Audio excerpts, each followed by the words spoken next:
Le titre de ce livre, c'est Le christianisme paganisé. Je répète, nous n'étions pas à la partie 50, nous étions plutôt à la partie 52. Nous sommes présentement à la partie 53. Je répète, nous sommes présentement à la partie 53, chapitre 10, suite, chapitre 10, suite. Je trouve Matthieu, chapitre 18, verset 20, où 2 ou 3 sont recueillis ensemble dans mon nom, je suis là au milieu d'eux. Joe continue à lire et trouve dans Actes chapitre 2, verset 46, et il rompait le pain dans les maisons. Joe obtient une révélation pour ce que j'ai à faire est d'ouvrir ma maison à 2 ou 3 pour se réunir ici, et voilà, j'ai planté une église du Nouveau Testament. Ainsi, le dimanche suivant, Joe ouvre sa maison et commence une église de maison basée sur le Nouveau Testament, ainsi pense-t-il. Joe obtient une autre révélation. Je suis un planteur d'église comme Paul. J'ai commencé une église de maison juste comme lui. Joe ne se rend pas compte. Il a juste prélevé 2 phrases de 2 documents différents, complètement hors contexte historique, et les a conçus ensemble pour faire quelque chose qui n'a aucune racine dans les Écritures. Matthieu chapitre 18, verset 20 n'est pas une recette pour fonder une église. Ce passage traite d'une réunion d'excommunication. Les Actes chapitre 2, verset 46 est simplement un rapport de ce que les premiers chrétiens faisaient.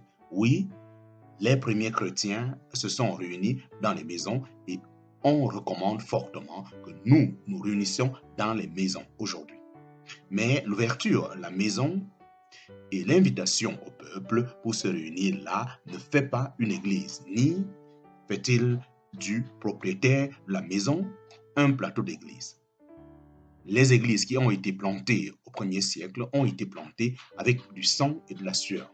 Les hommes qui les ont plantées ne sont pas partis de la synagogue samedi et n'ont pas décidé qu'ils allaient planter des églises de maison le dimanche. Chaque homme dans le Nouveau Testament impliqué dans la plantation des églises était premièrement un père ordinaire dans une église déjà existante. En temps voulu, cet homme, après beaucoup de tribulations et de services dans une église qu'il a connue si bien qu'on pouvait le lire comme un dictionnaire, était identifié et envoyé avec l'approbation de cette église. C'est un modèle cohérent dans tout le Nouveau Testament. Vous pouvez trouver n'importe quoi avec des versets, chers lecteurs. Vous voyez la naissance d'une église qui retrace les églises du 1er siècle prend énormément plus de travail que d'ouvrir votre maison ou faire asseoir du monde sur des divans confortables pour boire de la java, manger des biscuits et parler de la Bible. Qu'est-ce que je veux dire par une église du 1er siècle? Je parle d'un groupe de personnes qui savent éprouver Jésus-Christ et l'exprimer lors d'une réunion sans officiant ou directeur humain. Je parle d'un groupe de personnes qui peuvent fonctionner ensemble en tant que corps quand ils sont laissés à eux-mêmes après que le planteur d'église est parti. L'homme qui plante une église dans le style du 1er siècle la quittera sans pasteur, ancien directeur de musique, aide à la Bible ou enseignant la Bible. Si cette église est bien plantée, ses croyants sauront accéder à la souveraineté vivante et actuelle de Jésus-Christ lors d'une réunion. Ils sauront lui laisser la direction de leur rassemblement, ils apporteront leur propre chant, ils écriront leur propre chant, ils serviront à part, ils serviront à partir de ce que le Christ leur montre sans le besoin de la présence d'un dirigeant humain. Équiper un peuple dans ce but demande plus que l'ouverture de votre maison en disant « Venez faire l'étude de la Bible ».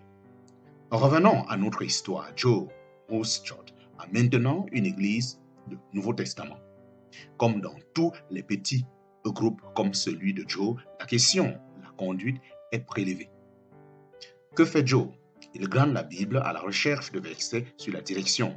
Il s'arrête aux Actes chapitre 14, au verset 23, qui dit « Et ils ont nommer des anciens dans chaque église. Joe obtient une autre révélation. La parole de Dieu déclare que chaque église du Nouveau Testament a des anciens. Par conséquent, notre église de maison a besoin d'anciens.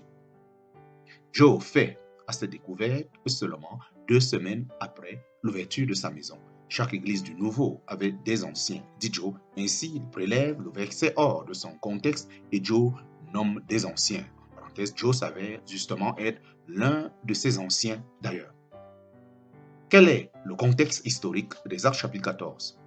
2 planteurs d'église, Paul et Barnabas, sont envoyés par leurs églises à Antioche. Avant cet envoi, les 2 hommes avaient déjà éprouvé la vie d'église comme frères, pas comme dirigeants. En parenthèse, Barnabas à Jérusalem et Paul à Antioche. Amen et Amen. Actes chapitre 14, verset 23 fait partie d'une description de ce qui a eu lieu après que ces 2 planteurs d'église furent envoyés. Ils sont dans le sud de la Galatie. Les 2 hommes ont juste planté 4 églises. Maintenant, ils retournent pour visiter ces églises 6 mois à 1 an après que ces églises ont été plantées. Paul et Barnabas reviennent à chacune des églises de Galatie pour faire nommer publiquement des anciens dans chaque église. Mais Joe a commis une erreur bien plus subtile. Le verset indique que Paul et Barnabas ont nommé des anciens dans chaque église. Joe comprend que chaque église véritable doit avoir des anciens. Pourtant, ce texte n'indique aucunement une telle chose. Le verset se rapporte à un événement dans Galatie du Sud pendant le 1er siècle. Chaque église signifie chaque église dans Galatie du Sud en AD 49. Luc parle des 4 églises que Paul et Barnabas avaient plantées. Voyez-vous le problème vers lequel nous courons quand nous prélevons des versets de leur contexte historique? La vérité est que Joe Church est totalement à l'extérieur des bornes bibliques. D'abord, il n'est pas un planteur d'église ambulant. Ce sont les hommes qui reconnaissent les anciens au 1er siècle.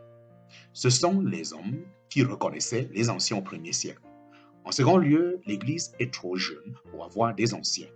À Jérusalem, il s'est écoulé au moins 14 ans pour que des anciens apparaissent. Mais Joe Church a son verset, ainsi il se base sur des écritures, en parenthèse, dans son imagination. Plus tard, la question de donner de l'argent est prélevée. Ainsi, Joe se réfère à 1 Corinthiens chapitre 16, verset 2. Que chacun de vous, le premier jour de la semaine, mette à part chez lui ce qu'il pourra selon sa prospérité. Basé sur ce verset, Joe institue une règle que chacun dans son église de maison devrait donner de l'argent au fond de l'église le dimanche matin.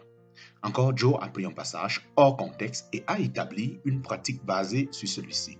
1 Corinthiens chapitre 16, verset 2 traite d'un projet d'une foi. Il fut écrit en AD ou en 55 après Jésus-Christ à l'église à Corinthe lorsque Paul rassemblait l'argent de toutes les églises de gentils qu'il avait plantées. Paul avait un but en ceci, il voulait apporter cette collecte aux frères et aux sœurs à Jérusalem qui passaient par une profonde pauvreté. C'était une affaire d'une foi. C'était une affaire d'une foi. Paul disait aux Corinthiens, d'ailleurs, quand je viens pour visiter, je veux que cet argent prête à être apporté à Jérusalem chaque dimanche. Quand vous venez ensemble, vous mettez graduellement de côté des fonds de soulagement. Corinthiens 16, verset 2 n'a donc rien à faire avec un rituel superficiel de prendre une offrande chaque dimanche matin.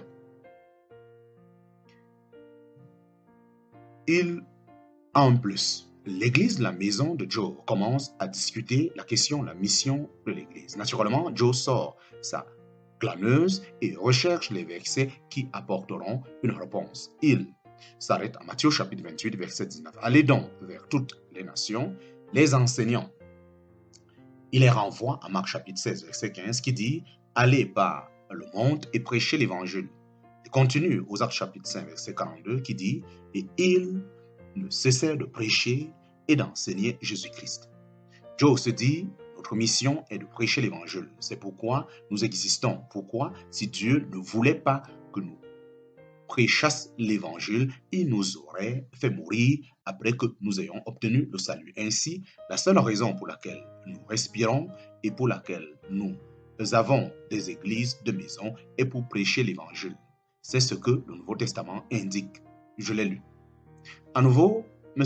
Joe Huschardt a prélevé 3 versets totalement hors contexte. Dans Matthieu chapitre 28, verset 19 et Marc chapitre 16, verset 15, Jésus ne parle pas à chaque chrétien. Il parle à 12 hommes qui n'avaient jamais prêché l'évangile jusqu'à ce que le Seigneur les ait envoyés. Et il ne les a pas envoyés jusqu'à ce qu'il les ait d'abord formés pendant 3 années. Ces hommes étaient des apôtres, planteurs d'église. En conséquence, la prétendue grande commission est une parole à ceux qui plantent des églises. Elle n'est pas donnée à chaque croyant. De plus, dans le grec original, la grande commission se dit « après être allé sur votre chemin ». Par conséquent, c'est une prophétie. En parenthèse, étant allé par un ordre, aller. Le Seigneur n'a pas dit aux 12 apôtres d'aller, il leur a dit qu'ils iraient.